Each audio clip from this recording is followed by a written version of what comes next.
Hey, what's going on, guys? I appreciate you joining us tonight.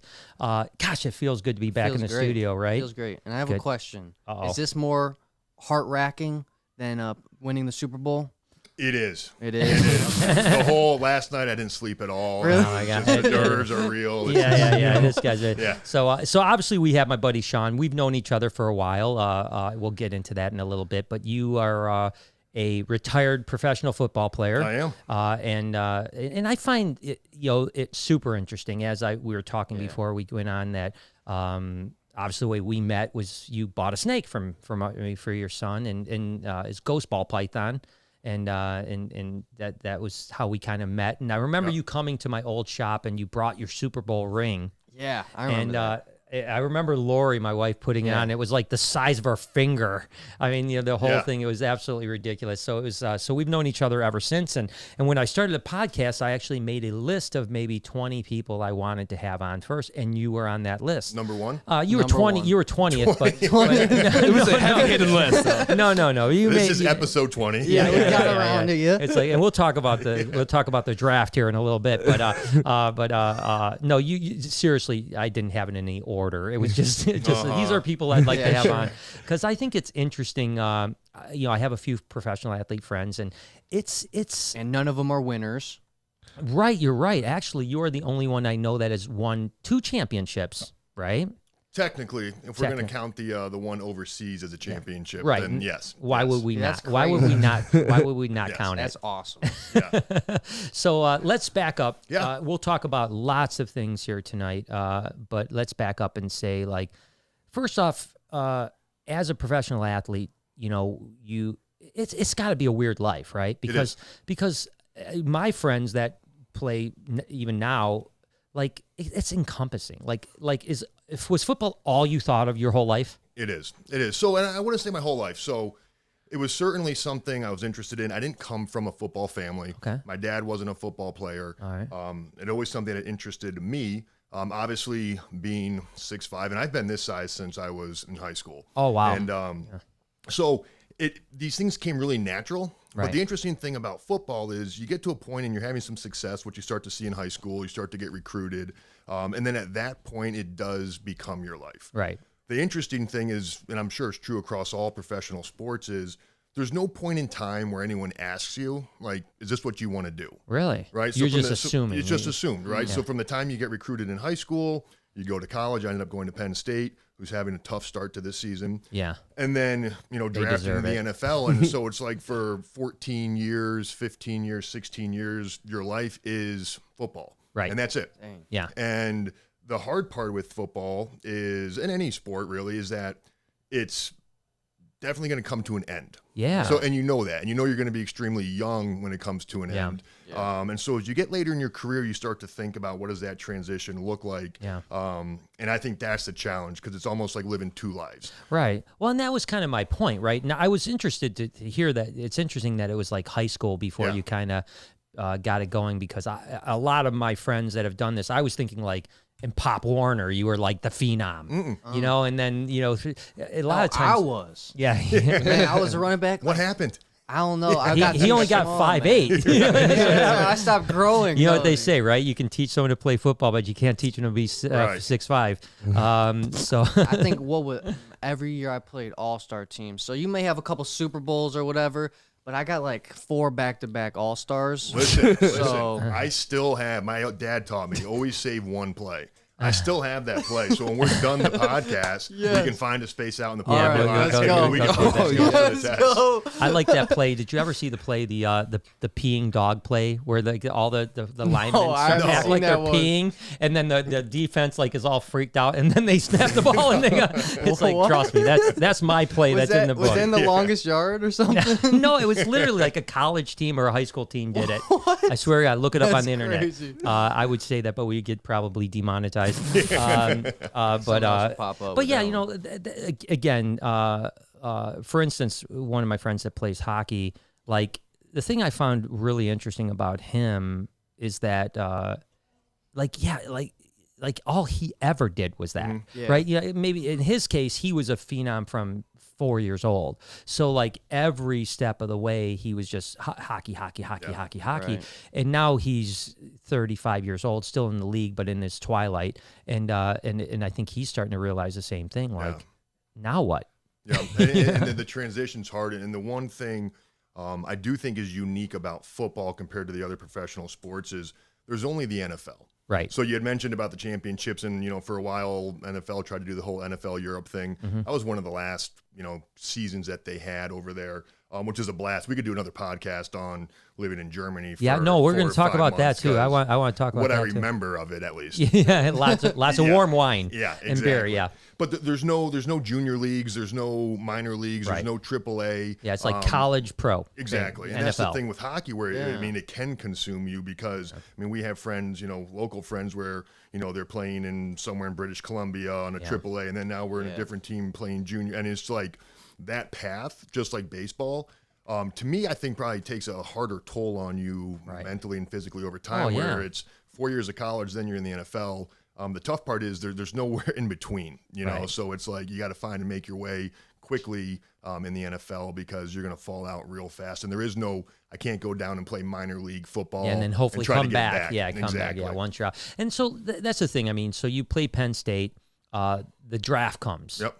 And we've watched the draft, and and myself love it every year we watch it. And just a preference. Listen, number one, I'm not a huge football guy. I like it. I'll watch it from time to time. I'm not a huge football guy, but weirdly enough, and I know you played for a handful of teams, but I grew up as a Pittsburgh Steelers fan, and so I appreciate the fact that you won your Super Bowl with my team. But so during the draft, that's got to be unbelievably difficult. Take me back to that. Yeah, so it was. I was at home, and the interesting thing about the draft, and a lot of people will probably not know this, is I was drafted by the Tennessee Titans. It was in the 7th round. I was like the pick 241 out of 250 that year. Oh, wow. You're right at the end. Prior to me being drafted, I had signed a contract with the Green Bay Packers. Wow. So once you get into the later rounds, all of these teams start scooping up free agents. Oh, okay. And the NFL has a rule, if you get drafted, it voids your contract. Oh, okay. So I didn't know that. The cool thing about it is you can kind of pick what team you're going to go to. So, I had a few teams offering me free agent contracts. You can work with your agent, find the team that's the best fit for you.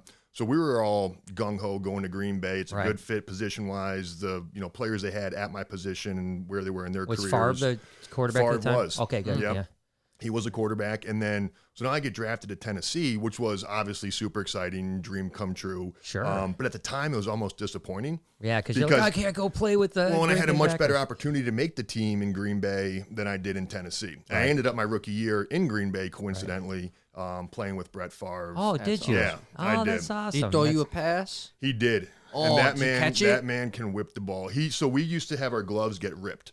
If you caught the laces from Brett Favre, your glove is going to be ripped. I saw a thing just literally earlier That's this crazy. year where it was like him and the guy from Kansas City. What's his name? Mahomes? Mahomes. Thank you. I'm such a football guy. I mean, like only the most. Okay, I got you on only this the stuff. only the best guy in the league. I'm sorry, but I saw where like Favre was still. They were doing like these blind passes into a garbage can or something like that. And Favre is not a young guy, and he was crushing it. He was doing better than Mahomes. So he was a phenom. Well, plus the copper fit. Yeah, I was just the about copper to say, fit, you can play. I mean, that's a cheat play code. him and forever. Jerry Rice playing in the backyard with the copper fit sleeve on. They'll take on anyone. You can never get enough. Oh my gosh! So you get drafted in the 7th round. See, you made it higher on my 20th list than you did in the draft. So Much higher. Yeah. So I'm Where does your list? I think your list stops at 20. I'm sorry to say, but ironically enough, my son-in-law's, he played for Saginaw Valley, as a receiver, and his roommate and best friend got drafted by the Green Bay Packers, That's ironically true. enough, and he was late 7th round as well, very late, and they didn't think he was going to get drafted either. He was like, it's probably not going to happen. Yeah. He was a Division II, not very likely, and he ended up, but he didn't. His career didn't get very far. He didn't win the Super Bowl. So you did good, your Yeah. career. So how long did you play? 6 years. 6 years. Yeah. That's a lot. That's a lot on your body And too, then right? the crazy thing is in those 6 years, I was cut fired, released, whatever you want to say, 9 times. 9 times. So you do that math, and more than my once gosh. a year, I sat in an office with a general manager where he looked me in the eye and said, "You're not good enough for our team anymore. Oh, that's always nice. We're letting you go." Wow. And that's the mental part of it when you talk about it encompassing you and in dealing with that and not knowing where the next place is. Yeah. And, dragging your wife with you and just being, hey, we got to pick up and go here. I mean, I got cut from Tennessee at 10 a.m. in the morning. I had a flight to Green Bay at 1 o'clock the same day. Oh, my gosh. And it's just, we had 2 cars down there. It's like, hey, honey, I'm on a flight to Green Bay. Get up here when you can. So it's a challenge, but I wouldn't trade it for the world. I mean, the experience of it Well, all that's the was thing. The amazing. experience have to be incredible. And that's the thing. I mean, so did you play your first year or did you, I mean, how quickly were you on the field? Yeah, so when I got to Green Bay, and which was tough, training camp's over. Yeah. They're playing Carolina Monday Night Football, the first game of the year. Wow. They signed me right when I got released by Tennessee. I was on the field against Carolina that first week. Didn't have a clue what I was doing. Didn't know any plays. Played some special teams. Was actually terrified. My first NFL game, and I'm getting warmed up with Brett Favre. Oh my gosh! on Yeah, Monday night football. football. Yeah, Oh, and I'm That's like a I don't nightmare. belong here. Oh my gosh! Yeah, I've got a quick football story for you. So I was like really young. I mean, I don't even know, maybe 8 or 9, first football. Like I want to play football, right? Because I used to play in the backyard, and I'll never forget. This coach was like, trying to teach me how to play like linebacker. I'm like a little squirt type of dude, but he was like, you need to flank out to your right. I had no idea what the hell that meant. So I go out in the field and the play starts and I just froze. I didn't know what to do because I didn't know what is flank. I mean, I know what flanking is now because I'm an adult, but you don't tell a 7-year-old like flank out to the, the wide receiver or whatever, I didn't even know you played. I did play. Learn something new every I day. actually even played my freshman year of high school. Dude, there you go. You beat me. I quit.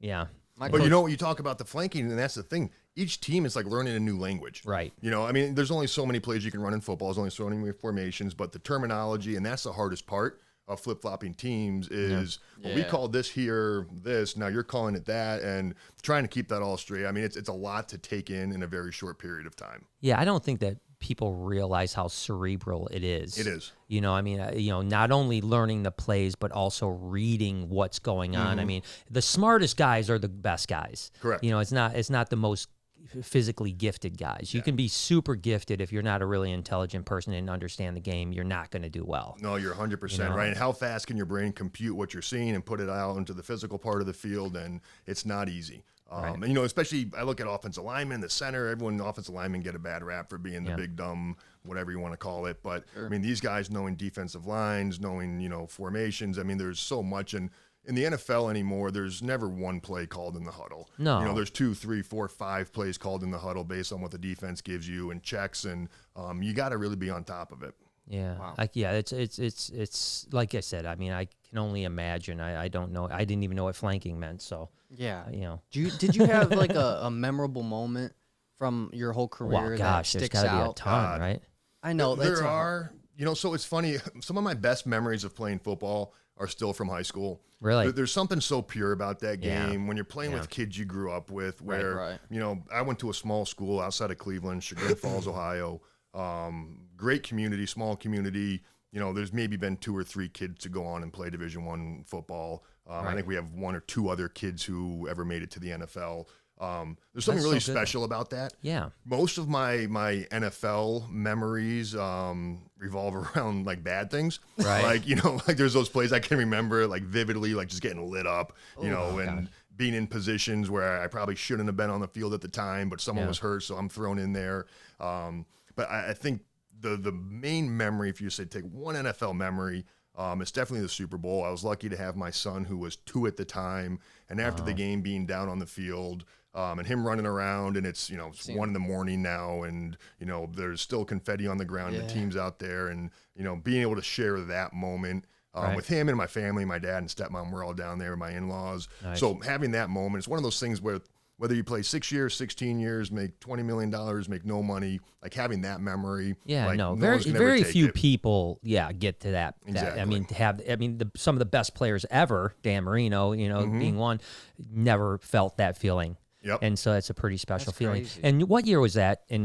So that would have been the 2008 season. So the Super Bowl was played in February 2009. And was Roethlisberger the He was, yep. So it was Roethlisberger. We had, some had of the the bus big still names. then, or no? He No, had he retired. had retired. Yep. Okay. He had retired. Our running back was Willie Parker. Oh my gosh! Okay.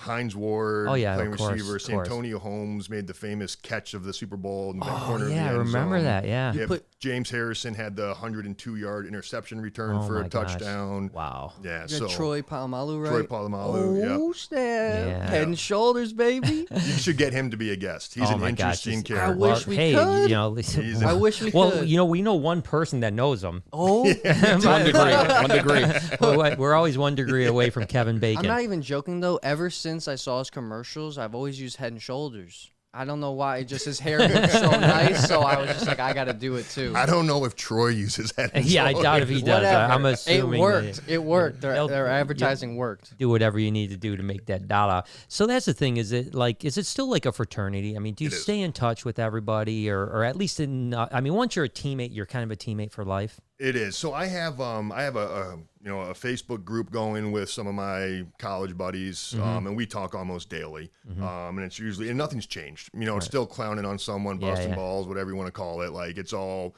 I mean, I'd be terrified if my wife ever got into that group chat. So the stuff we said or my kids. Yeah. And then NFL wise, I have a couple of kids, a couple of guys that I stay in touch with still. The tight ends when I was in Pittsburgh on that Super Bowl team. We'll text back and forth once or twice a year, and it's just real simple stuff. How you Sure, doing? How's the family sure, yeah. doing? And then I have a friend who played with the Detroit Lions. His name's Casey Fitzsimmons. Yeah, I he remember them, yeah. lives out in Montana now on okay. a 900-acre cattle ranch. So Oh, nice. We might have passed it. you probably did outside Probably, of yeah, Helena. yeah, probably past it. Yeah, so lot we'll of stay in touch as well. And but life happens. You have families, yeah. you have kids, and it gets harder and harder. Well, it's like you said, you almost are living two lives as well, Mm. right? I mean, you go through where you're football, and then all of a sudden, and football is interesting in the standpoint that there is 16 games, Right. or 18 or 19 or whatever with the preseason, but whereas most sports are just, I mean, so the mistakes are more amplified, Yeah. the Every losses game are matters. more amplified, but at the same time, when you do end, it is a different life, you know? And that's what I've always said, I think is the hardest thing that I don't think people understand. I certainly can't understand that is, like you said, you're working your whole life for one thing. You've gotten to that. You've reached the crescendo. And then all of a sudden you're 35 or 32 and they're like, okay, you're done. Yeah. I think I was 20, 28, 29. Jeez. I Yeah. mean, most people can't fathom 28. You've hit the peak of your success in that world Correct. at 28. It is. And And I think my wife would, if she was in here, she would tell you the same thing. There was certainly a transition period where you're kind of trying to find, what do I do now? Yeah. And I was very fortunate. I went to Penn State. I graduated from Penn State and, have a degree. And, having the football behind you gets people to talk to you. Yeah. Usually that's how I met you. Eventually I didn't even know you were in Detroit from watching you on YouTube for so long, and reached out and dropped the football line, hoping that you'd email me back. Yeah, I was like, Got him. Yeah. Hook, line, and You're in sinker. Detroit. You must be a Let's do football that. fan. Yeah. I'm in Detroit football fan. Oh my gosh. That's Let's talk about that for a second. Actually, so you did play for Detroit. I did. Yep. How long did you do that? 3 years. 3 years. 3 years. Listen. This guy bleeds Lions. I watched too much. I always say that I'm paroled for time served. I mean, I watched the Lions my whole life, and eventually you go, all right, I'm going to stop cheering for this team. You think so, but they never do. but I hear do. it every year. But I do. But I did. And it's not that I wish anything bad on them. It's just I don't get emotionally attached. I bet you would still watch if you had more free time. I probably would, yeah. I mean, Sundays I'm busy all the time with events and everything else like that. I do miss watching. I do miss watching football. I really do. Because I'm just so busy. I just don't have a time for it. But Yeah. so what? I'm sure that maybe being a Lions guy in Detroit and everything. I mean, is there a culture that is just? I mean, is there something like? Let me just back up before you answer. Like. Again, my buddy that plays for the San Jose Sharks played for the Minnesota Wild for the first 8 years of his career, 7 years of his career. And he got traded to the San Jose Sharks. And he told me, he said, I didn't realize it took me 8 years to get into the NHL He goes, because I didn't realize I had such a crappy team until I got to a good team. And that's exactly, I'm sorry if anyone's from the organization of Minnesota is listening, but that was what he said. He said, I finally made it to the NHL after 9 years. I mean, is that the case, or is that just the fans talking? No. So, and now that, I'm on the business world now, is the one thing I've noticed is the parallels is that culture is everything. Yeah. That plain and simple. And the funny thing about the Detroit Lions is, I burned every bridge I had with Detroit after they released me. Nice. And it was the year. So I was in training camp with the team that went 0-16. Oh my gosh. Got cut from the worst team in football. Yeah. Got signed the next day to the best team in football. Oh my gosh. And through once we made it to the Super Bowl in those couple of weeks, there's a lot of media attention because Detroit had went 0-16, and here you I win am. The Super Bowl. I wasn't good enough for the worst team ever to have take the field, but playing in the Super Bowl. But the tough part is as much as it is culture, the players, the coaches, those guys are killing themselves every single day. I don't care what organization you're in. I don't care what your record is. Yeah. Those are professionals that come and put in the time. So, and their job's on the line. I mean, 100%. You lose and you just lost your career, you know? So, I mean, these guys aren't tanking, on purpose. But I do think, when the Rooney family that, owns the Pittsburgh Steelers is like their expectation is you go to the Super Bowl. Right. I can't speak for the Ford family. I don't know Martha Ford, well, but I think they look at this as a business. Yeah. And if we're making money, we're making money. Yeah, we're making money. Frankly, the Detroit Lions make money. They have a beautiful facility. People still come and spend $12 for a beer, and they have their TV rights. And where the Rooney family doesn't care. Yeah, they're just like, we're let's here win. to win. Yeah. Yep. And that was when I first got there. That was the first thing that, when I walk into the first team meeting that's how I was introduced. Like, are you here to help us win? If you are, welcome.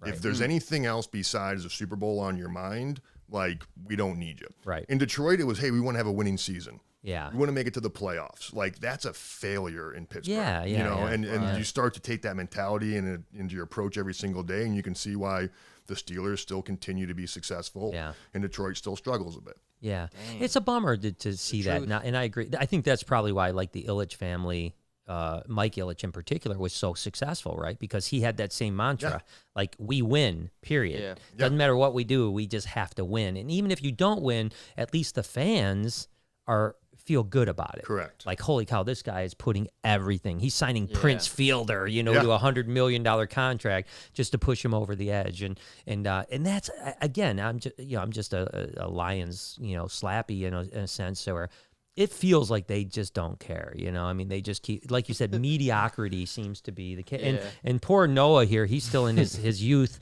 and he hasn't, so he gets. It's been a while, man. Yeah. I think it's been over double the amount of years I've been alive that we haven't won a playoff game. Mm-hmm. So, why do I watch? I don't know. But I'd still do. Well, it's tough because Detroit's a great sports city. It is. We could have moved anywhere when I was done playing football in Pittsburgh, but we love Detroit. Yeah. We love Southeast Michigan. I look at Detroit, I'm like these fans, they deserve, as much as I hate to say that, because I mean, again, those players are putting their time in. But they deserve to have that football team. Yeah. It's a great sports town, and I'm confident at some point. I don't know when that is. Maybe my son will still be around to tell me about it. I hope so. Yeah. I think they'll pull it together. I hope they do for the city. For the players that are there, because it's tough to bring free agents into a team that doesn't win. Yeah. Everybody wants to go to Pittsburgh. Everybody wants to go to Kansas City. Green Bay, but no one's knocking down the door to sign a big free agent contract to come to Detroit and go 4-12. No, yeah, and that's so funny because Noah and I every year for the last couple of years have seen the Vegas odds they're going to win 4 games. You're like, no way. I could win 4 games, and I'm not even a football player. And sure enough, they win 4 games. Yeah. What do these what do these Vegas guys know? But it's so after the Super Bowl. Super Bowl parade, city, you like keys to the city? Oh, well, no, before you even get there that night, so they have the team hotels, and it was actually kind of cool. So you have a team hotel. We were down in Tampa, which coincidentally the Super Bowl's there this year again. And So the night before the game, they actually pack you into buses. We don't even know where we're going. Oh. And literally, they take you to an undisclosed hotel Really? to get you away. Yep. So, and then after the game, the winning team hosts the big Super Bowl party. Right. So at the time, we had Jack with us, and like I said, he was 2, but my dad and stepmom were with us. So they stayed with Jack for a bit. So Ashley and I went down to the party, and like every celebrity you can think of's at this party. Right. Snoop. I mean, you name them. I mean, it's Smoking just like, some weed with Snoop after the Super Bowl. Well, Snoop's Super a big Bowl. Steelers fan. Oh, Yeah. I've actually hung out with Snoop. That's my claim to fame. I'm sure he tells people he hung out with me, but I'm sure. Yeah. There's no doubt he about it. came to practice one day, and I was actually injured, and he comes in the training room, and like it's like him high as a kite, slits for eyes, and 4 or 5 monster bodyguards look like they should be playing for the Steelers. And he sat down on the training table and just kind of shot the shit for 10, 15 minutes while I'm getting treatment. Yeah, That's so sick. Dope. yeah, it was pretty cool. He seems. I've always said that. He seems like a super cool guy. Nicest guy in the world. That's what. And everyone I know that has met him now, you too, has said the same When thing. you're that high, you can't be mean. It's just like you're just peaceful. You're happy. Well, I you're love having a the good fact time. that isn't that it cool that he's been able to carve such an amazing legacy, Oh yeah. and the whole time hasn't hidden that he's just going to blaze it constantly. God bless him. And He does him. Yeah, I love it, and Yeah. I love the. By the way, I love the like Martha Stewart commercials. that's with the him. best. I mean, I love the fact that she does it, and I love the fact that he does it. It just great. makes those two people that much better. So okay, so after the game, they cart you off to the Super Bowl. Yeah, so we're at the place. party, and literally we flew out the next morning. That flight home was a trip. We had them open the airport bar for us at 10 in the morning down in Tampa. Guys are in their robes, like literally on the plane, passing the Lombardi back and forth on the. I mean, it was one of those things like there's nothing you could do to get in trouble at that point. You had like a 24 hours of immunity where you could do whatever the hell you wanted to do. Oh my gosh. And we did, and then we get back to Pittsburgh and. They have a parade through the city, and you're in the back of a pickup truck, and there's 100. I mean, God, there's probably 200,000. Especially people in Pittsburgh, yeah, 'cause lining the that's streets, and I mean, and that was surreal. I mean, that's kind of when it all starts to sink in. Everything happened so fast during the game and right after the game, where like that was like the first time where you're like, I'm sitting in the bed of a pickup truck with Heath Miller, who's an All-Pro tight end, our starter, and you're just kind of like. What am I doing here? How did I get here? Like I was supposed to be on the Detroit Lions, and now I'm rolling through downtown 16. Pittsburgh, waving a towel. I mean, nah. Did you ever call any of your teammates from the Lions and just rub it in a little bit? I did. And it's Congratulations funny, on that record-winning season, record season of 0-16. There was on the front page of Yahoo. So you know how if you hop on Yahoo, I don't even know if it does. I don't go on Yahoo anymore, but they have their top news stories that scroll across. So.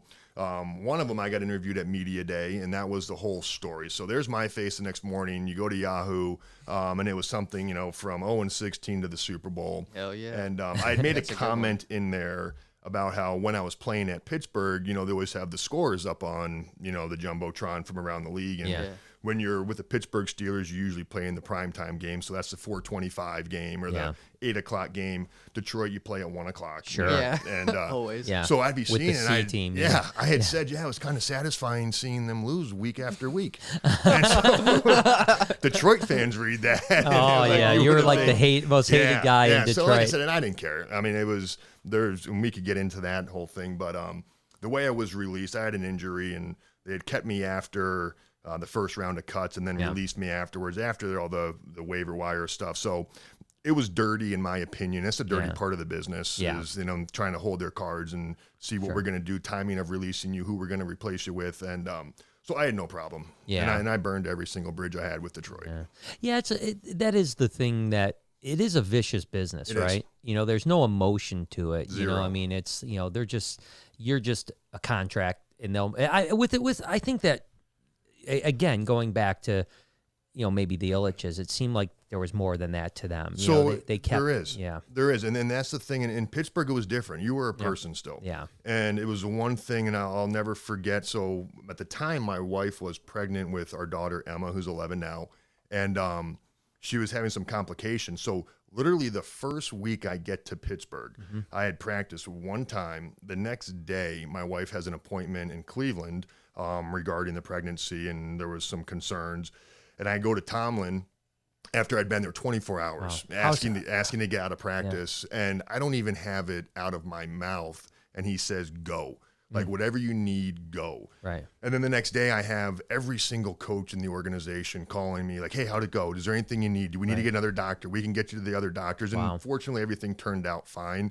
Where I never got that sense when I was in Detroit. Yeah, in that's Detroit, awesome. you're a commodity. Yeah. You know, Gosh, it's just so cool to hear that, you know, and it makes me proud that there are still organizations like that, because I understand it's a business. That's a billion-dollar business, multi-billion-dollar business. But at the same time, there are human beings in that business. And you can, Pittsburgh is obviously proven that you can treat them like human beings and still be successful. Okay. It's not one or the other, right? You can't, you know, and so I wonder why there are teams like Detroit or maybe Cleveland or, you know, I don't know, whoever else that haven't got that. Like, what's missing there? So, you know, and what I think it is, and again, I can't say for sure because I can't sit here and say I'm in these meetings with the Fords and Bob Quinn or Matt Millen at the time. And I liked Matt Millen. He's a Penn State guy. I'm a Penn State guy. Yeah. So, you know, we had a relationship there, and as much, you know, as he was been drugged through the mud, and maybe he shouldn't have been a general manager, but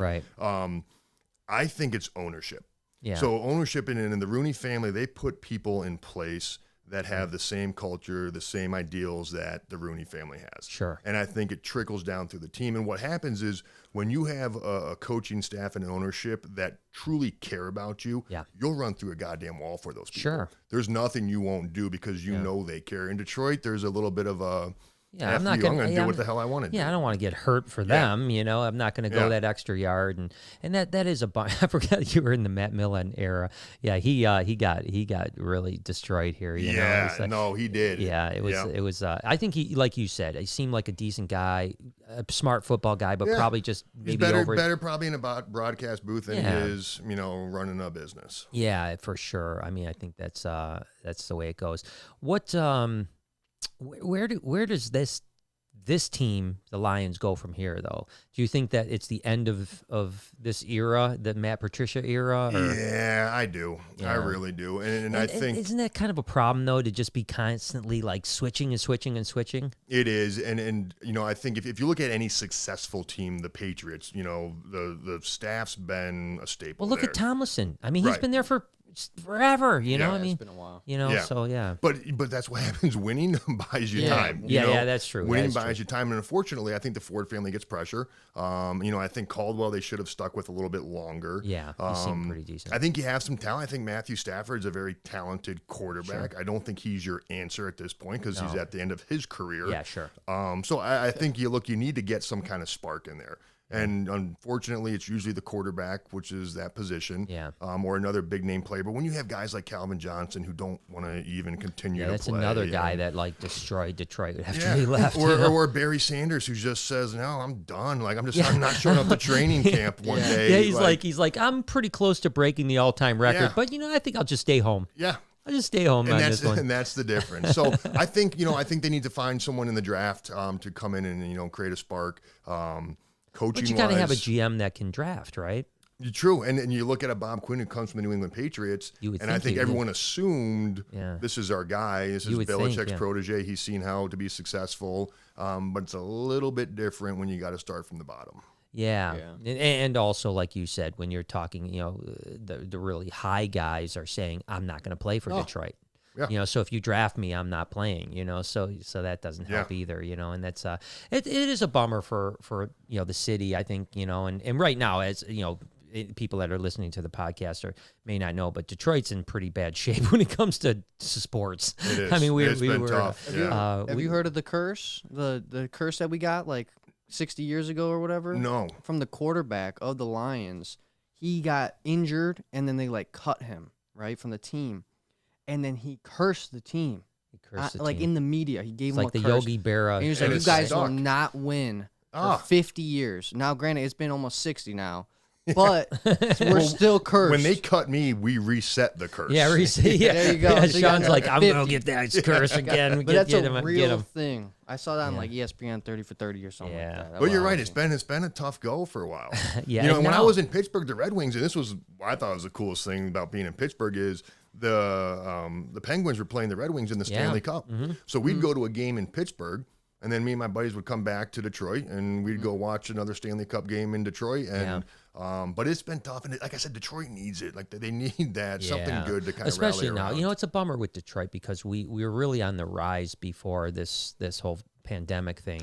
The city was coming back. I mean, it was unbelievable downtown. I don't know if you spent much time downtown, but it was absolutely bustling down there. Oh, new restaurants coming in and shopping people walking on the streets again. I mean, even just a couple of years ago, I remember there's a great, I don't know if we're allowed to mention places on these, but please, Prime and Proper Steakhouse downtown is phenomenal. One of the managers used to come into the Reptarium. So I know. So we used to go down there in the summer, and then you walk around a little bit and go through the different parks, and it was great. And now obviously no one's going anywhere. To eat out, the problem is even with now the restaurants are closed, but even before this week when they closed, the biggest problem was, although they were still doing very well, my brother works down at some of the high-end restaurants down there, and they did well over the last 5 months, but all the business guys are gone. Right. There's no one's in all the buildings are empty because everyone's working from home.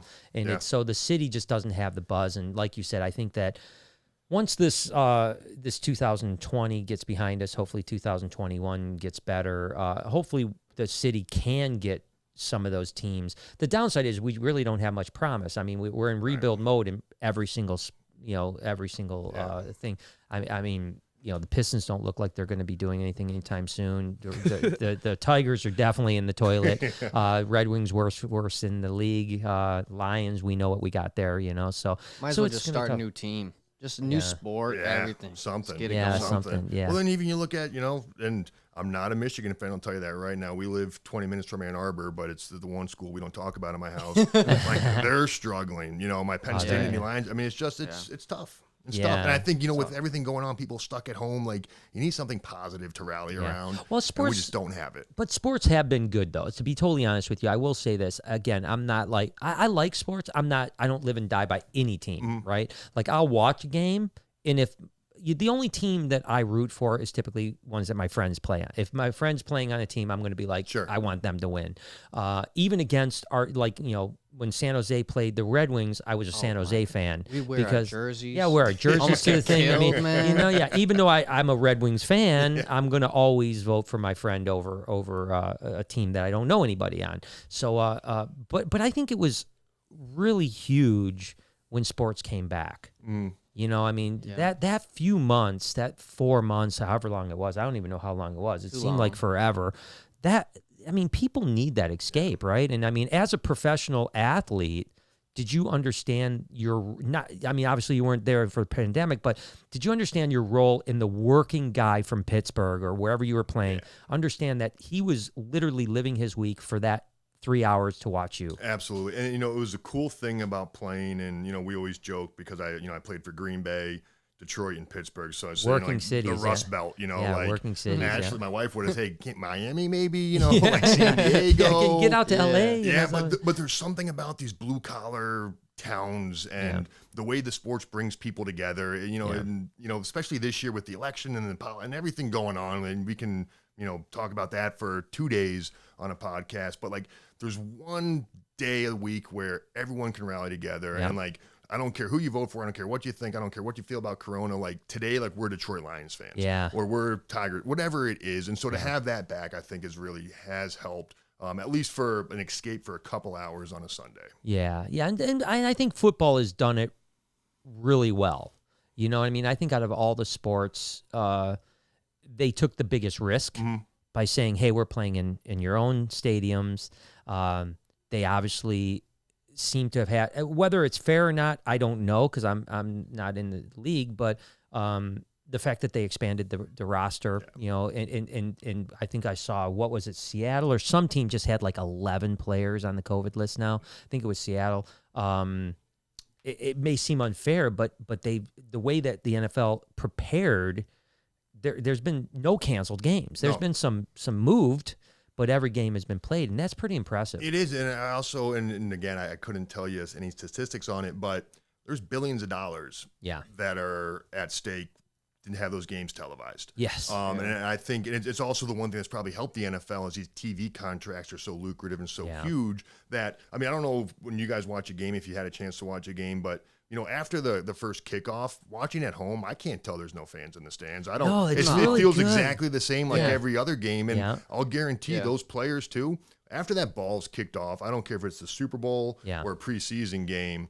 Everything's the same. You don't hear fans. You don't care. Like you're just playing football, and that's your job. And that's a great. It's interesting you brought that up. I mean, do you hear fans on the sideline?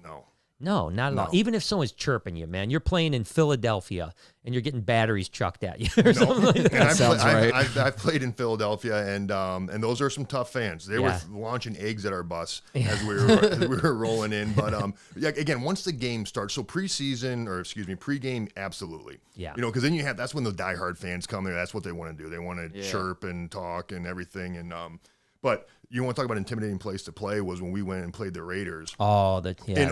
I'm a pretty tough guy. I'm in the NFL, and like some of these fans with their face paint on, I'm like, all right, guys, stay close, you know. So, but I mean, how sad is that as a ex-NFL guy that Oakland's not there anymore? I mean, that sucks, huh? It is. There's something. I mean, I actually thought it was cool playing on half of a baseball diamond. You know, and like you get down in your stance, and I'm putting my hand in brown dirt. You know, and there's grass 3 yards over there. There was something very unique and cool about that atmosphere. It's like Pee Wee again. Yeah, exactly. Playing on grass anymore is an exciting thing to do. Versus turf. Now turf. It's but. Why do you think a decision like that? I mean, just economics, huh? I mean, it seemed like Oakland was like you said, you couldn't get more diehard fans. How could that not work? So I think just like Detroit has trouble recruiting players. I think that's part of it to get people to move to that area or want to relocate to that area. I also think your fan base is a little bit different in Oakland. I think Vegas becomes now a destination. But I think at the end of the day, it's a business, and it's all driven by the financials. And if you can make more money or be more lucrative as a team in Las Vegas than you can in Oakland, you can get a brand new stadium. We can attract better players now. I think that's why you make that move.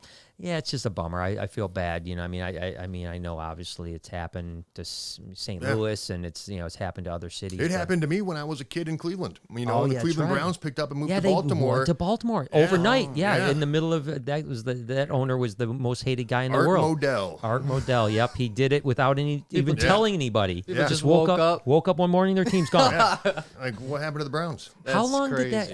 I know that story well, but how long did Cleveland go without a team? God, I want to say 2 or 3 seasons. Jeez, that had to be We'd horrible. have to fact check that, but I want to say it was 2 or 3. Wow. Could you imagine just waking up one morning like, all right, Detroit's gone? Yeah. I know there was talk a few years back, though. There was. About not Detroit leaving so much, but them trying to do like a second team in like a different city around here. Yeah, they were like, we should, because I think like the NFL was talking about expansion, and they were like, we should get a Grand Rapids team or something. Flint. And it's Flint, the Flint Rust buckets, the Flint water boys. But it's. I got a question. Yeah. So you played football your whole life or whatever. So as kids, I remember, I would idolize some football players and stuff, but I never made it to the league. You made it to the league. Did you ever see any of the legends your legends on the field with you while you were playing? Damn. So it's a great question. And so the one time I've been really starstruck is when I got to Green Bay. Brett Favre was later in his career, and this would have been 2005. 2004, 2005. And walking into that locker room and like, there's Brett Favre. That's gotta be nice. Was just insane. And then, this was pre-penis pictures, by the way. I think if I'm not mistaken. That was when he went to the Jets. Yeah. Okay, that was when he went to the Jets. How many times was the light off and on? Remember those commercials? Just like the lights on. Yeah, that's lights off. But that had to be pretty crazy. And then getting in a huddle with him. And you're all in a huddle, and there's Brett Favre looking you in the eye, calling a play, and it's like, that was surreal. That's gotta be a video game. That seems like he was made again, just as a perspective, outside perspective. He seemed like one of the toughest guys in the world, and most down to earth. Really? I mean, he drove a Ford F-150. He wore, khaki shorts, a T-shirt that was, baseball hat, and he was a prankster. Really? Yeah, we had one where he had a fart machine. Oh my gosh. And we had an old offensive line coach, like your stereotypical offensive line coach, like overweight, old, you know, he's got chew falling down his face. And, oh my gosh. So Brett hid the fart machine underneath his chair in our team meeting. Oh my gosh. So he's in there in the team meeting. The head coach was in on it, and Brett's hitting the fart machine, and the coach is starting to play along, getting pissed off at this offensive line coach, and the offensive line coach doesn't know what's going on. But that was Brett. I mean, he was a jokester, and that's good stuff. But for the celebrity that he was, he always treated me well, and I was a nobody. You know, I was the 53rd player to make the team out of 53, and most of the guys in the NFL really are. Yeah. Well, that's interesting, because the other thing about the NFL that I find seems interesting is that, like, the offensive guys and the D, it's almost like two teams, right? It is. You know, do you coalesce at all, or is it just like, hey, the D is over there, the offense is over here? So it's very much like that. Really? And it goes down even further into position groups. Really? Like offensive linemen stick together. You know, skill guys stick together. Our little tight ends and fullbacks, we would stick together. You go out to dinner, you go with that group. Really? Offensive line goes out, and he brings the quarterback, because the quarterback's going to pay the bill, because he's the one keeping him upright. Yeah. Exactly. So it is. It's very much. Now, doesn't mean you're not one team. Oh, of course not. Yeah. But you build a bond with these guys, because you got to remember, you're in training camp for 6 weeks, where you're spending from 6 a.m. until 10 o'clock at night with these guys, and most of that time isn't on the field. Right. It's in a meeting room watching film, and there's four of us with our position coach. So you get real close really, really quickly. Yeah. Now, you talked about Favre being a prankster. Again, we've been around some NHL guys that are they're big about pranks. I mean, I mean, they have the best pranks. I mean, we came away with some amazing pranks. One time we were just eating dinner. There was meatballs on our shoes. Like, we were just eating dinner, and we look down, there's meatballs. We're like, what's going on? Hey, there's nothing more dangerous and scary than an overgrown child with a couple $1 million in his pocket and can do whatever he wants. One of my favorites is when we were in Green Bay, the offensive lineman. So Green Bay is, I don't know if you guys have ever been to Green Bay. It's a unique setup. I've heard it. I'm still looking for the actual downtown Green Bay, and I lived there for 2 years. Yeah. But our practice facility was actually across the street from the stadium. We had one locker room that was in the stadium, and then you would actually get in your car, drive 200 yards across the street to our practice facility.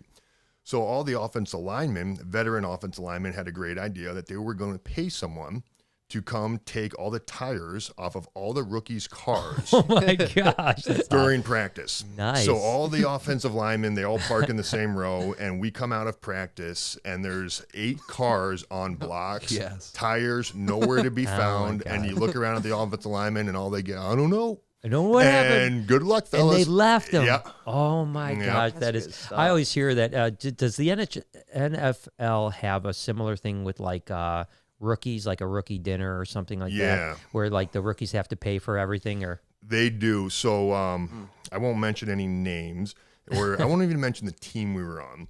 But typically what happens is the rookie pays dinner for the position group. Okay. So, we go to a Morton's or a Hyde Park or a Capitol Grill. The biggest thing ever. And they're ordering the Louis the 13th, and they're calling ahead, make sure you guys have 4 or 5 bottles.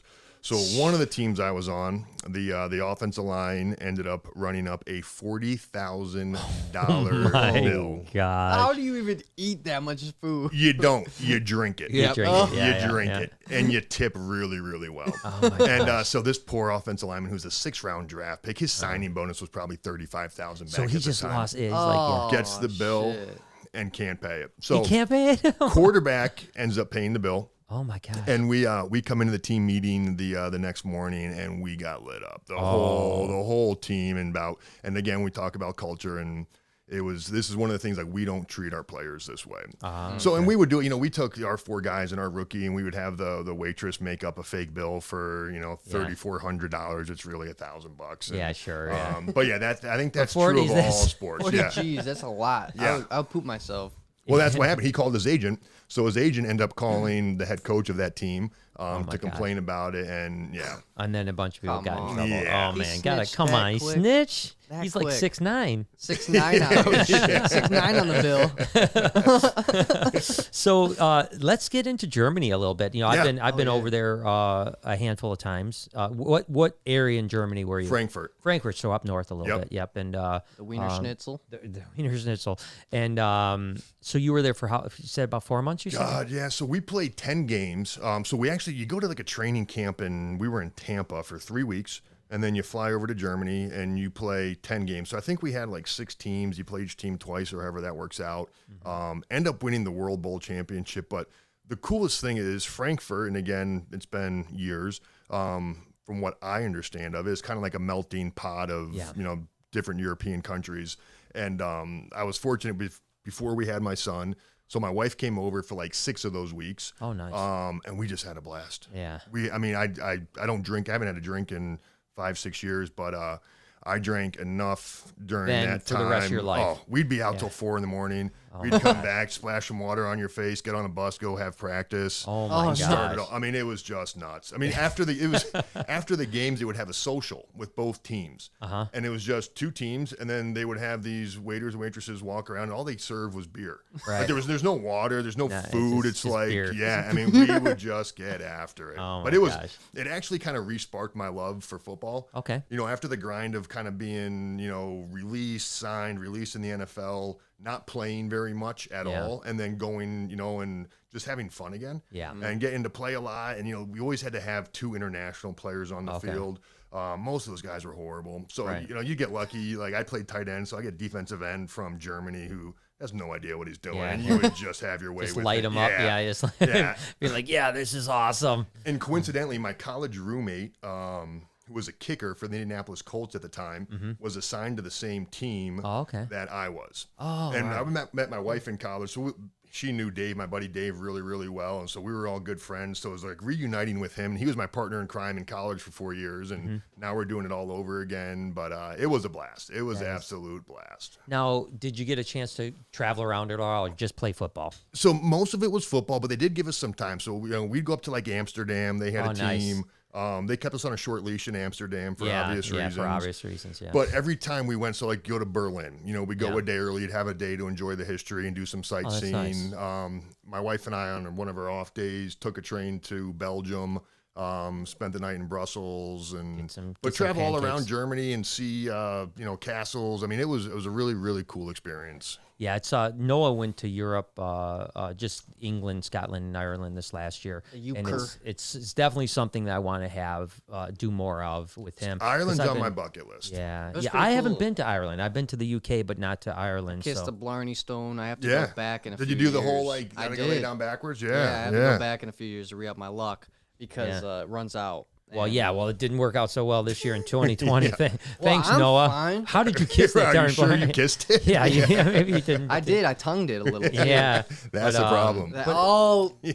Dang it! You messed us. You messed the whole world up. Thank you. No, I gave it a friend but Germany is cool. I've spent time in Ham and Oberhausen and Stuttgart. You said it wrong. Oberhausen. Yeah, Oberhausen.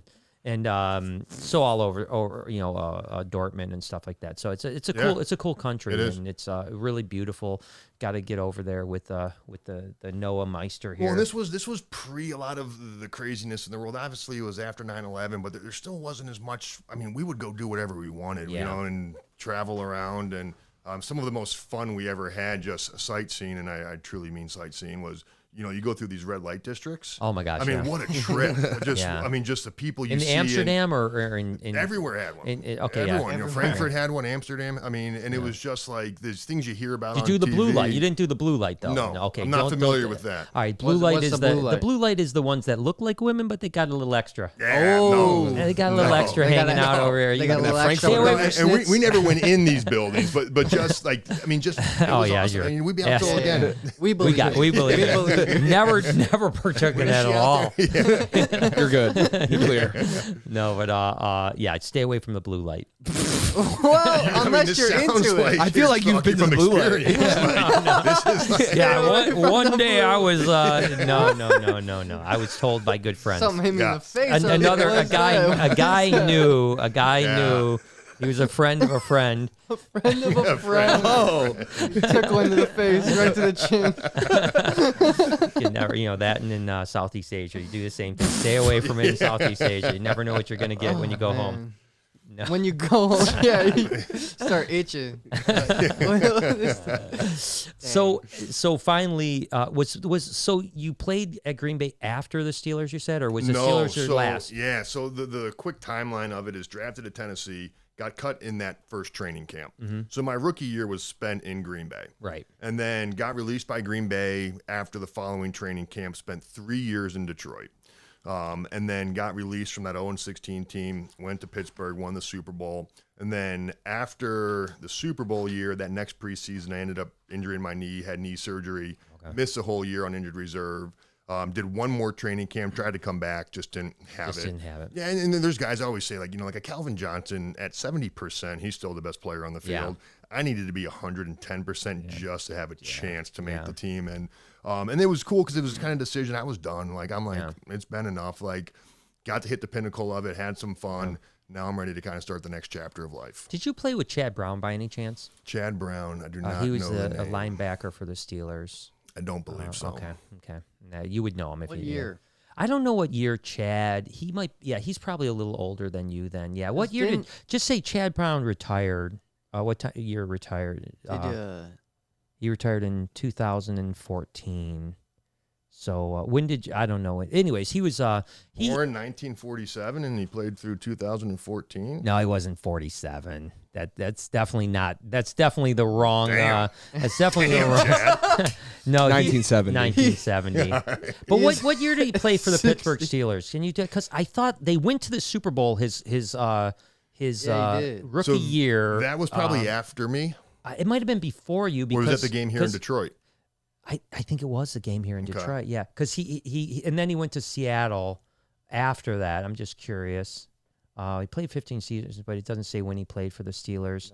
But yeah, he's a good friend of mine, reptile guy. Oh, really? And he owns Ship Your Reptiles. Is a shipping company for reptiles. Yeah, so I'm guessing he was probably on the team that played against Seattle. Yeah, because they lost. Yeah, they lost. So his rookie year, they went to the Super Bowl, but then lost. And then he ended up going to Seattle to play in Seattle. And at the time he went to Seattle, he was signed to the largest defensive contract ever in the league, so he ended up playing 15 those are things you'll never say about me.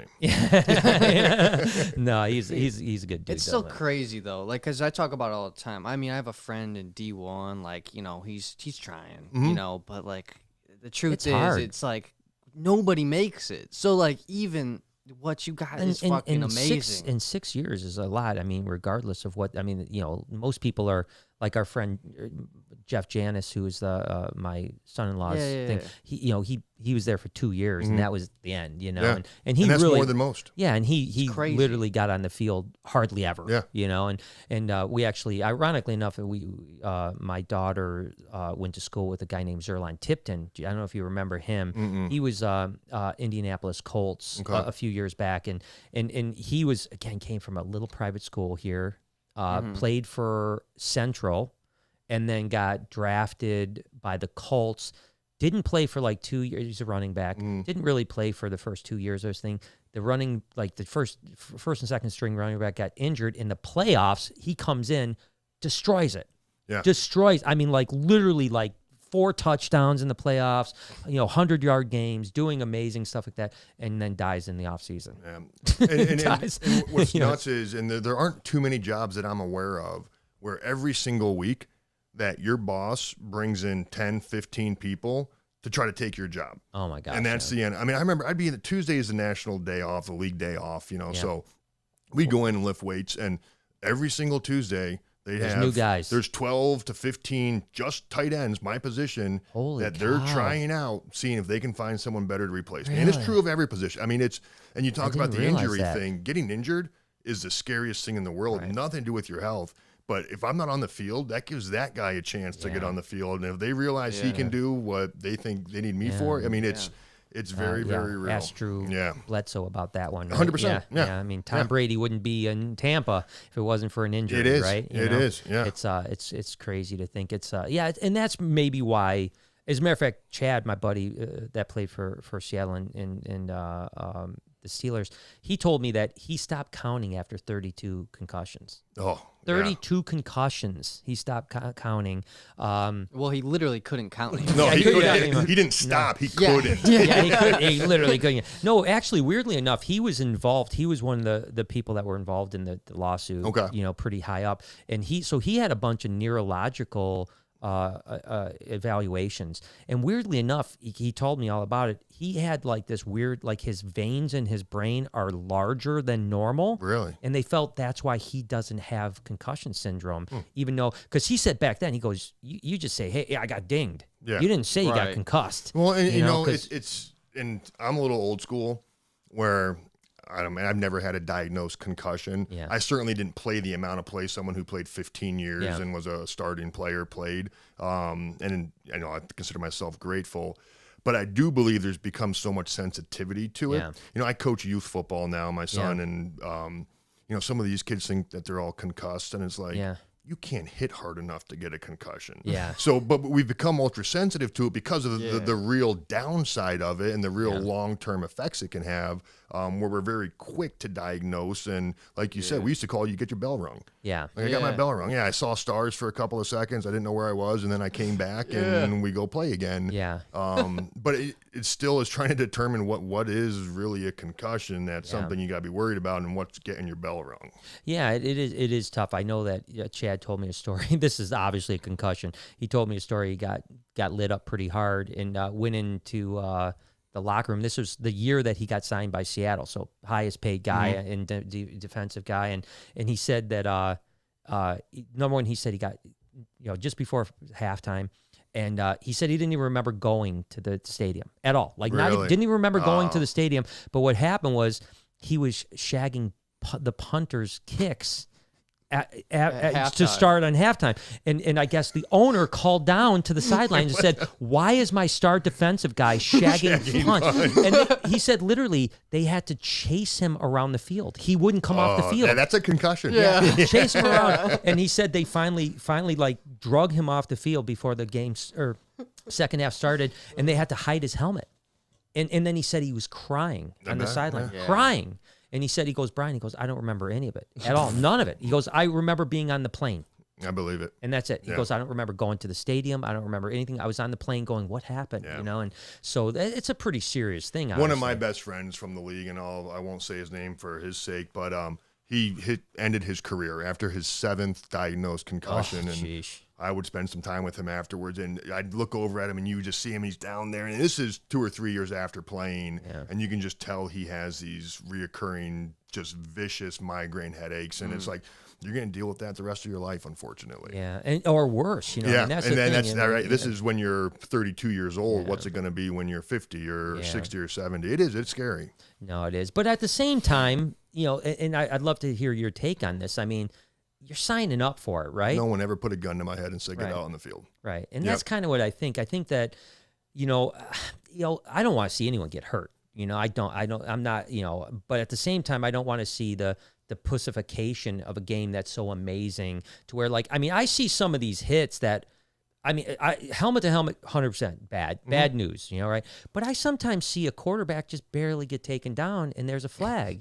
And you're like, come on, man, this is football. You're going to flag the guy? You're going to get the flag football for the quarterback now? And again, I'm not saying that. It's no, I 100% agree. It's funny you say pussification. My dad, I think, coined that term years ago, but he was talking about the pussification of America. Yeah. Just how we got all sensitive and you can't do this, you can't do that. Everyone's feelings to football, the game has to be played a certain way. Yeah.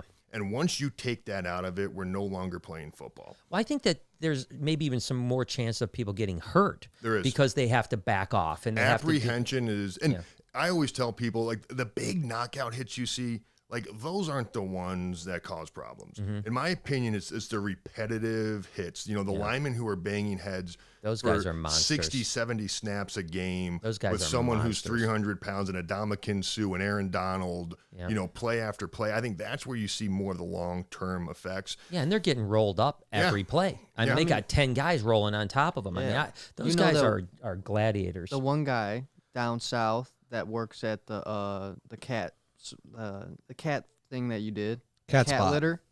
Oh yeah. What's his Brent. He played not long. Yeah, on the line, played. Right, and he can barely even walk. He probably played a year or two. Yeah, it was like Tennessee Titans. around. Ironically enough, he was on the Tennessee Titans for one season. Yeah, and he can barely walk. And I think there's some genetics involved in it too. I think some people are more susceptible to it than others. I think two people can take the exact same hit. It's going to affect both of them differently.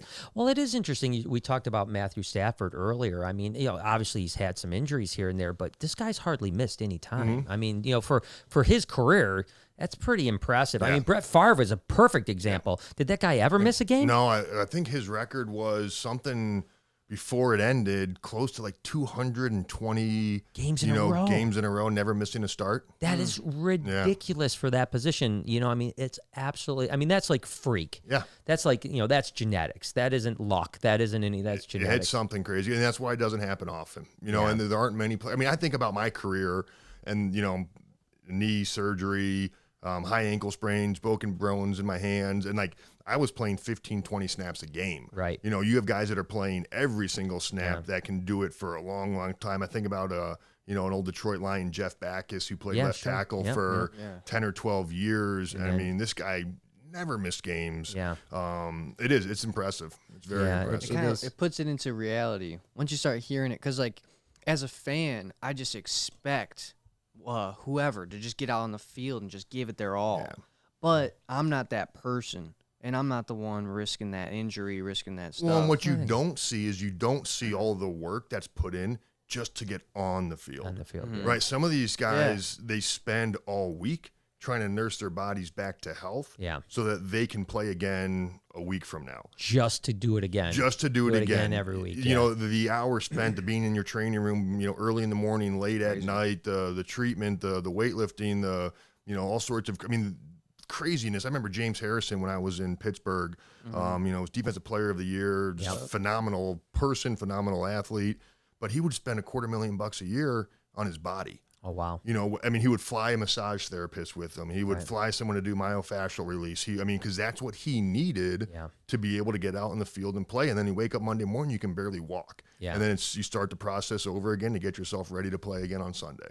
Wow. Now, what do you think about the new kind of this new movement towards the Mahomes type quarterbacks? I mean, when you played, it was probably much more pocket passers. Yeah, they were all Ben Roethlisbergers. Yeah, and so now, I mean, can these guys last 10 years, 15 years? Short answer, no. Yeah.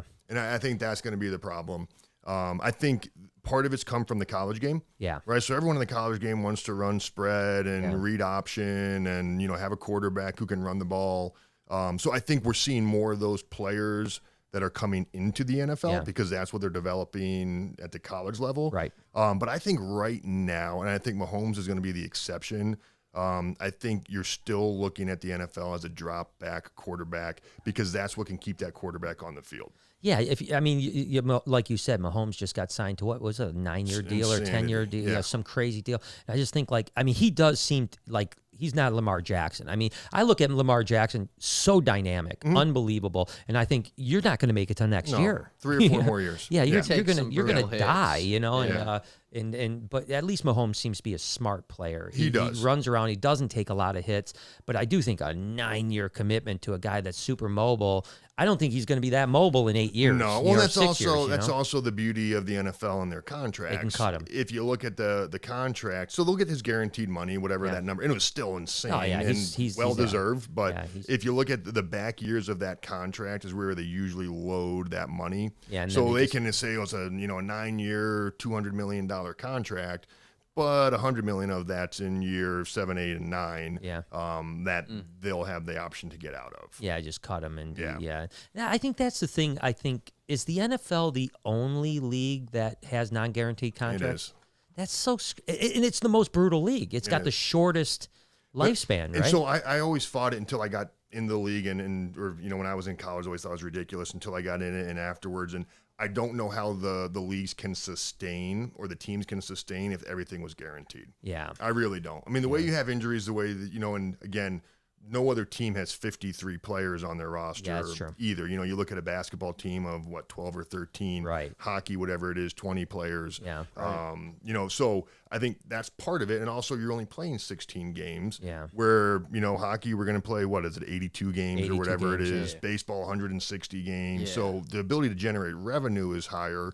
So I think you can guarantee those contracts a little bit easier. Yeah. Where football, I think, other than the guaranteed money, I don't know if it's a viable way to run a team if you're paying players when they're injured for 4 or 5 years. Yeah. So, again, is it ideal? No. But I don't see that changing. Yeah, that makes sense. I mean, and it comes down to the economics and keeping the viability. And I mean, I know that the league has done the best it can do to create. I mean, every league has done the best it can do to create parity. I mean, it's good for. It's never good to. I mean, the Detroit Lions ain't making it to Monday Night Football anytime soon because they're not entertaining and they're going to get blown out. But there's still. Do you think that the lack of parity really does come from really just the destination thing where it's like, I don't want to play here, I don't want to play there, I'm going to play there, and that's where all the good players end up? I definitely think the market has something to do with it, right? So you look at Detroit, you look at Jacksonville. Yeah. Some of these, they're not highly desirable places to go play. I also think one of the things that's really helped with the parity in the NFL is the salary cap and how strict it's been. Yeah. Until recent baseball, you could go have the New York you Yankees could have $250 buy million, whatever player they wanted. Yeah. And then you got Tampa And Bay even Devil hockey. Rays, whose payroll is what 40 2 million, players yeah. is for the Yankees. Yeah. Same thing with the hockey up until recently. Right. So I think that's helped the NFL a lot. Yeah. And that's why if you look, there isn't these dynasties. I mean, you can talk about the Patriots, but I mean, if you look back at, the last 10 years, Super Bowl winners, you don't have one team that's winning. And you don't have the ability to do the LeBron James and Dwayne Wade want to play together and we're going to go do this. And so I do think that's helped. I think that's why the NFL stays so popular as well. Yeah. Now, your son plays football. He does? Right. And so I find that I'm always interested with professional athletes, in particular NFL, like what it's like to be in the NFL. And you know how dangerous it is, but you feel good. You don't feel bad about that with your kid. You think if you're teaching him right, he's going to be okay. And if he takes that path, you're going to be proud of him, or what do you feel about that? 100%. And people always ask, do you hope your son follows in your footsteps and, follows the path you did? And I always say no. I hope my son makes his own path and does what he wants to do. And if that happens to be the football route and he has the ability and that's what where it position takes does he him, play? he's a running back. Okay, running back. Yeah.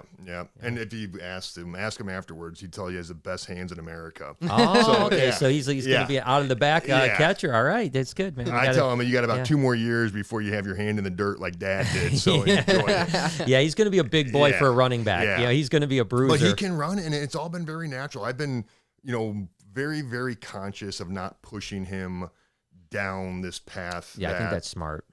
I took, because again, like I mentioned earlier, like I didn't come from a football family. My dad never played football. It was something I did on my own and happened to excel in over time. And that's all I want for him, Now, do you think that a lot of professional sports families seem to go that way? And it's not necessarily because I think it's just, genetics, it's your knowledge, you're coaching him at a young age. Most people don't have an NFL coach, right? Someone with your experience. Do you also think the fact that you've had time in the NFL will open doors for him as well? Or do you think that that's not related at all? It's just going to be on his ability? I think it'll be 99% on his ability. Okay. I think you'll always get an extra look if they know that Dad happened to play as well. But once you get out of these youth leagues, and I mean, people want to win. Yeah. And if you're not going to put us in the best position to win, I don't care who Dad is. Right. I don't care how long he played. I don't care what he knows. Yeah. Like, I'm going to lose my job if I don't put a winning product on the field. And if you can't be part of that, now can I make a phone call to Penn State and get him a walk-on spot? Probably. Yeah. You know what I mean? But I don't think he has any advantage over another kid whose dad didn't do it, other than what I can provide for him as far as support coming up, understanding the game. Okay. And now, I hope I'm not going to sound stupid about this, but Paterno is Penn State, right? Correct. Okay, just wanted to make sure I was right about that. I don't even know what that means. You're a good guy. Best guy. Best guy. I feel he got completely railroaded. No question. And I just wanted to hear that. As the coach for Penn State. Like I said, I was pretty sure that's where he came from. And he was a legend, right? I mean, he is a legend. So here's my Joe Paterno story when we asked about the kind of guy he was, is when I was a sophomore in college, my mom passed away from ovarian cancer. So obviously, in actually that year, I obviously broke my leg in a football game and was out for the year, and then dealt with my mom and all of that ordeal. We're back in Chagrin Falls, Ohio for the funeral. We pull into the church, where I'd gone to church for however long we lived in there back in the late 80s. And in the church parking lot were two of these giant, tour buses. And no idea what's going on. So family, we get out, we're walking in the church for the service, bus doors open. There was about 70 Penn State football players that marched off that bus. Oh my God, give me chills. Filed in, they have their Penn State Lettermans. We had blazers. We were, Joe was old school, so we had blazers with our little emblem on it. Yeah. Sat in the back few pews, took a 4-hour bus ride for a 45-minute service, got back on the buses, drove back to campus. And that was Joe, and that was his thing. We got a brother who's going through some stuff. We got to go support him. Right. Being Joe, the only way you could go is if you were excused from class. Wow. So they had to go to the professor, hey, can I be excused? And if your professor would excuse you from class. So, and that was Joe. And that's the people don't know that side of him. Yeah, he won a bunch of games. Yeah. But the whole scandal of Sandusky, I truly believe he thought he was doing what was best for the situation he was in. I truly don't believe there was any kind of ill will, malice, cover-up, scandal that he was directly involved in. It was really a bummer that his career had to end on that because, like you said, every player that ever played for him seemed to say nothing but amazing things about him. And I think that's the thing about college, right? It's like, it's that coach, or what I think are the best college coaches, like Joe Pa or many of these other guys that are legends, they were more about creating great human beings more than they were about great football players. They were like, I want the best. I mean, the coaches that cared about your academics and cared about your just whole honor system, those were the guys. Because, let's face it, not many of those guys, even in Division I, are ever going to play in the NFL. No. So if you're not creating something other than football for those people, you what have you done? If you've got to win, but your team, half your team isn't prepared for life, then and just like you played X amount of years in the league, you were prepared for life, probably a lot because of what your coach taught you in college. I mean, you're talking about a 18-year-old kid, right? From the time they're 18 to 22, 23, or they're 4 or 5 years, whatever it is. In my opinion, probably 4 or 5 of the most important, impressionable years of a young man's life. Yes. And to have that figure, whether it's Joe, your position coach, they become your dad. Yeah. They become your parent. They become your mentor, which is totally different than the NFL, where it becomes a job and a career. And that was Joe. I want to create good men. Yeah. That's my goal. Yeah. And you know what? The byproduct happens to be going out and winning a bunch of football games. Great. Right. But my number one job is to make sure that I'm preparing men for the world. Yeah. Academically, as a person, I mean, Joe had rules where this little facial scruff I have right now, that's a day old. I'd be thrown out of a weight room. Really? You're clean shaven. You put a hat on in a building, get the hell out of the building. Wow, that's crazy, right? He would have class checkers. So you'd be in class, and the door would open to your lecture hall, and you'd see him, and you got to wave okay, Sean's in class today. Wow. He was going to make sure he did everything he could for you to be a successful, just citizens of society. Wow. And he did it very, very well. It's great. I wish there were more stories like that now about maybe even current football coaches, because it does seem like, and I realize it becomes a big business. I mean, we talked about Michigan, with Harbaugh, and it seems like, he certainly, he's in a tough spot, obviously, because he's trying to fight for his life as a to keep the coaching position. But But at the same time, you don't see that same. I mean, is he instilling that value into his? And he may be. I don't know. I'm only seeing things from the outside. But it seems like you don't have those pillars like the Bows from Michigan to. I mean, even when you look at Ohio State, what's happened to them over the last couple of years, might be amazing teams, but it's kind of marred in controversy. I think the pressure to win and be successful, I think that combats the ideal of creating good men. Right. And I think if you look at the way Joe's unique because he was there for 40 plus years. Yeah. And the always funny thing is when I was being recruited, every other college that was recruiting me, their pitch against Penn State is Joe's going to turn 80, or he's never going to be around. He's never going to. Every school that recruited me had 2 or 3 coaching changes. Yeah, and Joe remained constant. But I think he also earned that right. But I think when your job and the money these guys are making now as a coach, like you have to win. And if you're not winning, we're going to get someone else who does. Yeah. And do I start cutting corners now? Do I start turning a blind eye? Do I not worry about it because I need this player to help me have the best opportunity to win? Where Joe didn't give a shit. Yeah. Like I don't care who you were, what you did, or like how good you were. Like if you didn't do it Joe's way, you weren't going to play. Yeah. And once you're in Joe's doghouse, it's very hard to get out. Wow. And that's the way it should be. I mean, especially for college. I mean, again, the pros are different because that is a business. I mean, it really is. But college is just, like I said, I mean, very few people, just like Noah's friend, in D1, the chance him getting past that to the next level is slim to none, and none just probably left town.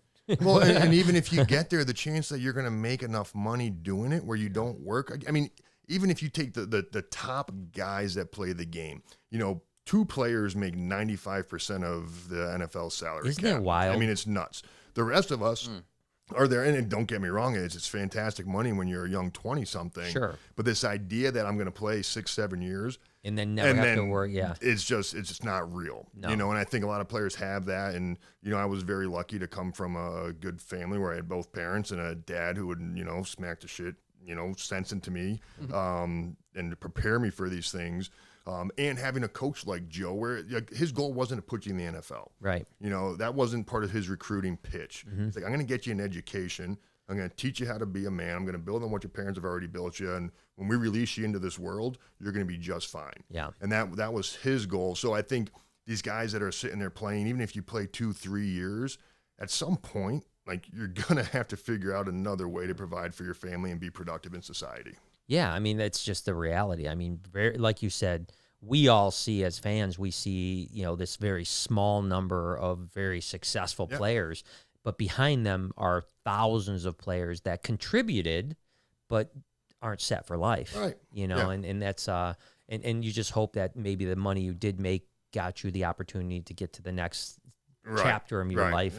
And just like Jeff Janis from the Packers are the people we know, he spent 2 years, got him enough money where he opened up a car dealership. Now he's a car dealership. Yeah. Why, by the way, why do football people always open up car dealerships? I don't know. It's true though. Did you open one? No, I didn't. You needed to. I didn't. You need Maybe to. that was the problem. Like you got out of football, and then how did you start exploring new paths, new avenues? So when I got done playing football, and we actually ended up, I bought a 5th-wheel camper. Oh, wow. And just like us. Wow, look at us, man. We loved it, man. This thing was sweet. I had a fireplace in there. What?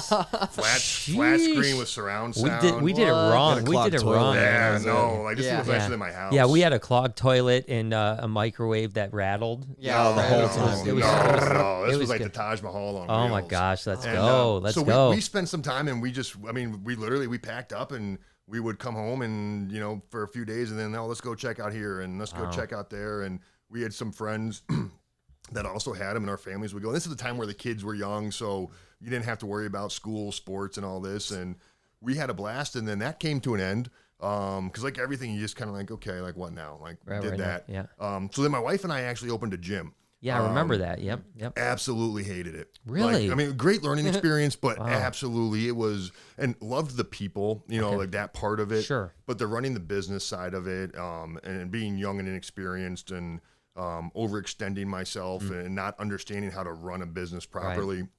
was difficult. And then it becomes a strain on your marriage because we're both doing it. And it's, it's 5 a.m. until 10 o'clock at night, 6 days a week. And so when that lease was up on our space, we were like, done, out of here. And then that's when I started exploring and networking, and was fortunate to find a company based out here in Pontiac that absolutely fell in love with. And I'll sit here today as I've been with the company almost 5 years now, and I think I'll plan to retire. Wow. The same place. Yeah. Oh my God, that's amazing. Because that transition has to be difficult, but the life experience is cool. Oh, I wouldn't trade it for the world. Yeah. Wouldn't trade it for the world. Yeah, I mean, there's not many. It's a fraternity that is so unique. Football and sports taught me so much about my life as a growing boy. Like honestly, just life lessons. Like you're saying, your coaches in college and stuff. Like, I wonder, did you still learn a lot more in the pros, just like you would when you were younger? So what you learn in the pros is how to be a pro. Right. If that makes sense. So how to be a professional football player, the things where, everyone watches the Ballers on HBO and they think all these guys are out at the club, and it's like, no, like this is your job. Like this is what we do. Here's how you prepare. Here's how you be a professional. Yeah. Those same things and the same lessons you learn at college, I think are what make me, hopefully, my leaders and bosses would tell me a valuable employee. Yeah. The things that are they're givens to me, right? Yeah. Like if you start work at 9, I'm there at 8:15. Yeah. If you have a meeting at 2 p.m., I'm in the meeting room at 1:50. Like these little things that to me are just like, these are givens. Wow. And now as a leader in my company, I find I have to actually teach these things to some of our employees, because I lose sight that, like, hey, I had this drilled into me for years and years and years. Not everyone does. So I definitely think there is, like you said, there's a transition. There's some skills that you learn that I don't care what you're doing, what kind of career you're in. Maybe I need to hire more football players, because we start at 8 and no one shows up till like 8:15. Nah.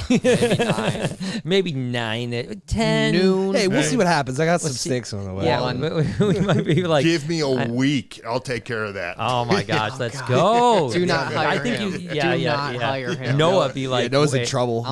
Noah's coming in at 10. He's like waking up at 9:30. And then he sleeps here too. Touch a knee. No, see, at 8 o'clock, I'd lock the door. Be like, hey, you're supposed to be in here before 8. Sorry. Yeah. See you tomorrow. I think Lori dropped that on one of our crew just this week. Actually, Really? I think, yeah. Well, I'm not going to get Disclose into What's that. the name? What's the rhyme with? I'm not going to say. I'm not going to say anything. I'm out. I'm not. I know when to shut my mouth. we do occasionally speak too much about things like that, so I'm not going to do that. I feel like you already have. I think it hurts. There's listeners now who want to know. I'm very blessed with my crew. I'd like to thank them all personally here as we go through things. No, we do. We have a great crew. As a matter of fact, it was funny today.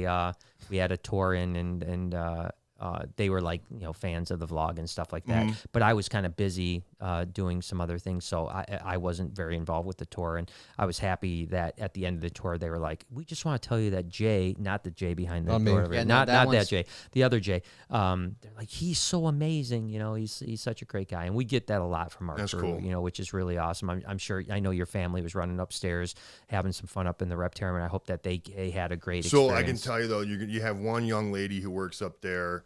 And I came around the corner before the show to use the restroom, and she had a freaking tarantula on her hand, and that one you don't need to have around. Yeah, this thing was out of a cage, and it was right in my face. I'm gonna fire her as soon as we get off this. Yeah, we'll get her after. Yeah, we'll get her. No, it had to be. I don't know who that was. That was probably Jessica. But but I mean, when we first met, God, I don't know how long ago that was. It's been a while. Yeah, it's been several. Yeah, it was before. I know you just started your gym. Yeah, because I remember you texting me 7-8 years. 7-8 years. Yeah.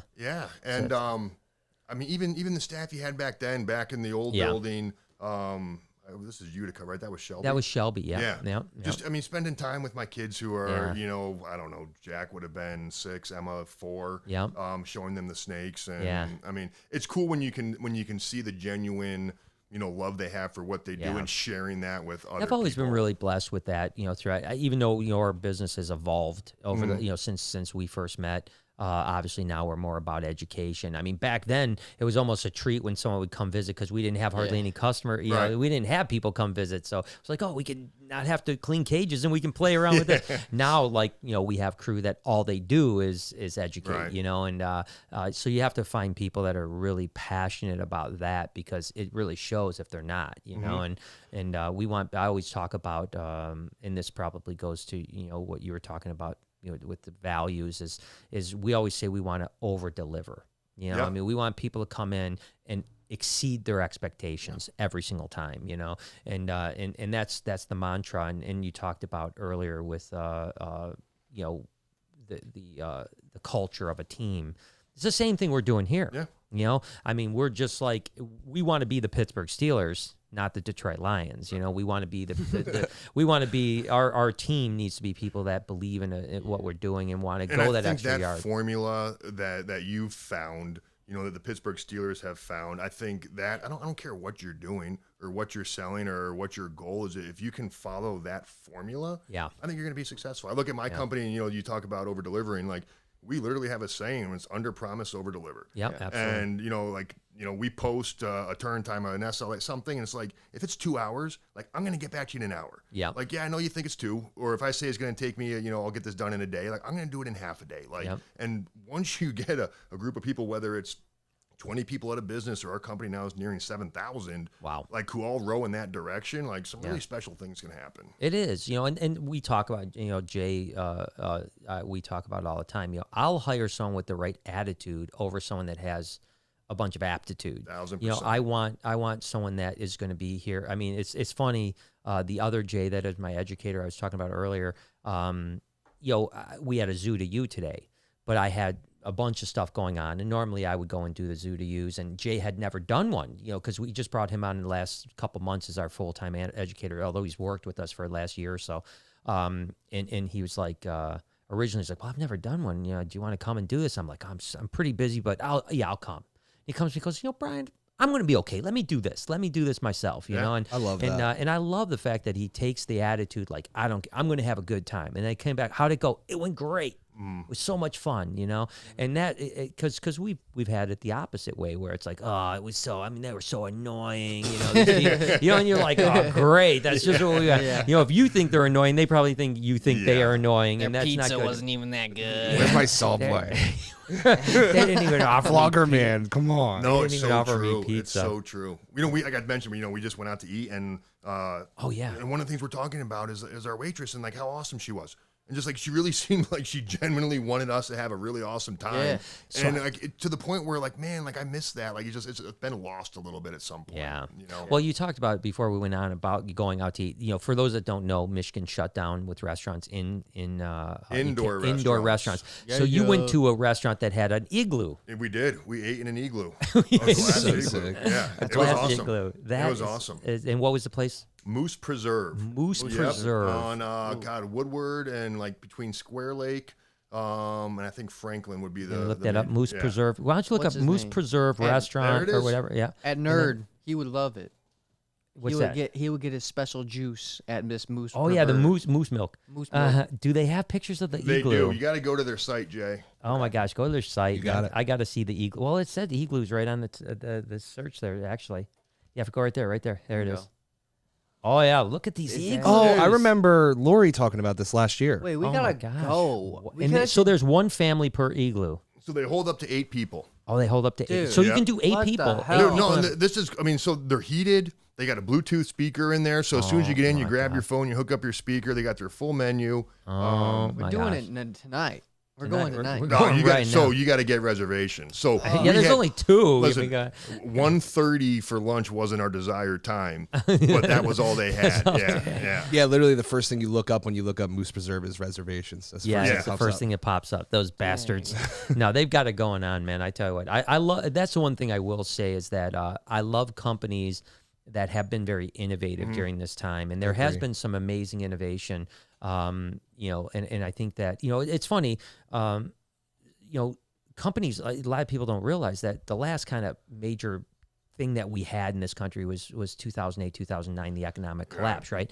And what came of that were some amazing companies, Uber, for instance, came out of 2008, and there was a lot of companies that saw a need in a crisis time. And I think, there's been some real good innovation during this, but I've also think that there's been some lack of vision on it too. I think I'm surprised that some company, and I don't know what this would be, but some company didn't come out to make people just feel better. Yeah. You know what I mean? Like experiences that could just take a little bit away, and I don't know what that would have been, but I haven't seen anything, and hopefully we're closer to the end than we were at the beginning of this whole mess. What was it? Oregon tried? Was it Oregon that legalized crack? They tried. They tried. That is one thing that I will say. That is one thing that did happen. A lot of states legalized marijuana recreationally. They did. So, Hell yeah. A little different than crack. A Little bit. little bit But different. Yeah. It's like Still crack, hard. but Still it's hard a- drugs though, Yeah, right? it's a 7th degree. Yeah, I mean, it's literally if you smoke marijuana, you're gonna do crack and heroin eventually. We so. saw It's the the gateway. commercials. We saw the It's the commercials. Listen, gateway. I was in 8th grade. I know how it works. Yeah, I know how it works. That's where It does. starts. It does. This is your brain on I've been drugs. saying this forever that I want to smoke marijuana, but I'm just afraid. I just don't want to do crack. I just don't want to don't do wanna crack. It all makes sense now, bro. Yeah, it's the Definitely crack thing don't that's do good. it Right. then, because then you're gonna freak yourself out. You got this preset thing in your head. Yeah. No, I'm not worried about doing crack. I'm not worried about doing Oh, crack. okay. I thought you were- I was joking about that, okay. but I don't know that I could. I just don't, I don't know that, if I could do crack. I'm I don't know not if I could sure do crack. if I can muster it up. But no, I don't think I could do. I just think that I would freak out. I think I agree. smoking weed. Everyone tells me that with my anxiety and all that stuff, like, oh, you'll be so much better off. No, and, I think it can also accentuate some of those things. Yeah, and But that's- I'll tell you a quick story about marijuana. So you had mentioned one of your friends who play in the NFL. They go and see neurologists. Yeah. So same thing for myself. So they send me to a neurologist every few years. They take some baseline testing. The last neurologist I was at was asking some questions. I think at the time I was on a sleeping medication just to help me sleep. Yep. And he goes, listen, as a doctor, this is 3 or 4 years ago. He's like, I can't, tell you this, as my medical opinion. But he's like, if you have access to it, he's like, by God, he's like, take advantage. He's like, other than me writing you another prescription for something, he's like, if it helps you sleep, if it eases pain, if it does this, he's like, by all means. He's like, as a doctor neurologist, he's like, I can't tell you that. He's like, but I'm telling you that. Right. So did you do it? 100%. Is it good? To sleep? Yeah. I've never done it. I don't do it recreational to go out and be around. So is it like a gummy? The vapor. Oh, okay. Gotcha. Yeah, just to help Yeah. you sleep. Yeah, that's what everyone's telling me. I know. If I could just get past my freaking paranoia I mean, to peer do pressure it. can be a bitch. I know. All right, let's All go. the cool Right kids are afterwards, doing it. Do you want to be The whole crew does it. We're hotboxing the igloo, boy. All right, Jay. Right afterwards, get that bong ready. Oh, dude, it's already ready. No, It's packed and loaded, baby. not ready. I'm gonna one day muster up the gonads and give We're it a gonna shot. get you. Oh, there's probably somewhere right down the street you can drive to and Yeah, buy yeah. it legally. Yeah, Oh, yeah, there's Viv, tons. yeah, That's it's- true. yeah. That's true. It's and that's I think, like I said, I'm not against it. I think it is. But now the NFL does it still have a pretty strict thing on that? Yeah, because it the does. NBA isn't it passing now where the players can actually smoke marijuana? I think. Yeah, so I don't think in the NFL you can yet. I'll tell you about the NFL though. When they're testing. Oh, so they know in advance. You know, Yeah. So there's 2 times a year you're going to get tested for recreational drugs. Oh, okay. So the performance enhancing drugs is random. Yeah, Like to the point that where I'd be makes home in sense. the off season. You'll get a phone call at between 7 and 9 p.m. at night. and say like you And, better be and here. they'll say we're going to be at your house at 7 a.m. Wow. To the point where if you're not going to be home and you're going to be on vacation, you need to let someone know, hey, I'm going to be in Cancun. Hey, good news. We have got someone in someone in Cancun. Yeah, they'll be Yeah. at your hotel at 7 a.m. Wow. Yeah. Yeah, that makes sense though. I mean, although I'm of the ilk, maybe this isn't a popular everyone thing. use it. I just let everyone just I do agree, it. bro. That's just Super athletes. Yeah, just make these guys into gladiators. Let them go, man. I want to Barry Bonds. I want to see 1,000 home runs. I in a do season. miss the home runs. Yeah, I want to like- see 1,000 home runs Yeah. a season. Dude, did I you see agree. that? I was watching a little World Series. I know this isn't football, but this is baseball. Sure. This I forgot his name, man. This new guy, he was like a rookie. He just kept hitting home runs in the World Series. Like he came out of nowhere. And he was you just mean the actual, lighting like it up. The real World Series? Yeah, this year. Yeah, I think I remember that. They had a World Series this year? Yeah. I'm not a baseball guy. It was crazy, though. Like, I'm telling you, I think that, I don't even know every who won. game he hit a couple home runs. Test him. Test him. The dude was He's skinny. gotta be. He was skinny. I don't know, man. Yeah. I think it was calisthenics. Wasn't it last year?